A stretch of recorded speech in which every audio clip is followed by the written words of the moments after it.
li xew démb jàngat la ci réew mi li mu doone jàngat mooy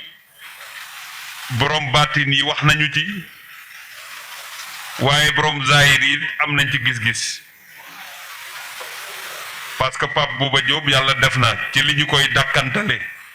le premier Sénégalais à avoir marqué un but en Coupe du Monde ne ngeen it ajuma la woon démb la dellu si ci réew mi muy ajuma waaye it ñu tudde ko loo xamante ne amagul ci réew mi loolu it nekk numéro 1 bi ñuy wax parce que bu 19 moom boo dindee 9 bi 1 mooy des kon nit yàlla rek a xam li mu ko mooñaleel doomu aadama li tax du xam boppam mooy li yàlla denc ci moom rek a ko xam te Pape Bouba woon na nit ñi ne dundam am na njëriñ waaye demam it tax na Sénégal gën koo xam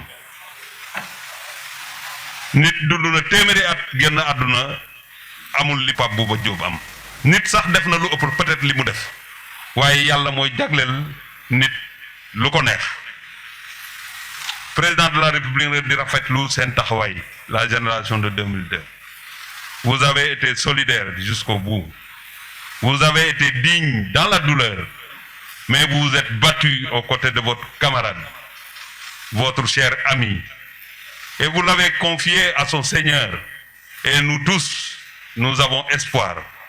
que le Seigneur va l'accueillir dans son paradis céleste. Je voudrais, Madame Diop, vous dire au nom du président de la République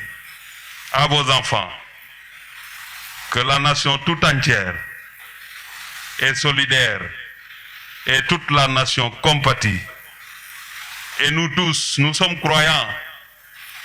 Et dans le Coran, tout ce que Dieu dit est vrai. Toute cette population mobilisée depuis une semaine, cette population qui prie, cette population qui puise de sa foi pour faire face à cette douleur, Dieu ne retournera jamais ses prières. Suñu wayjur yi, la génération 60, 63, 2002 et toutes les générations ñi nga xamante ñoo nekk tàggat yaram la presse sportive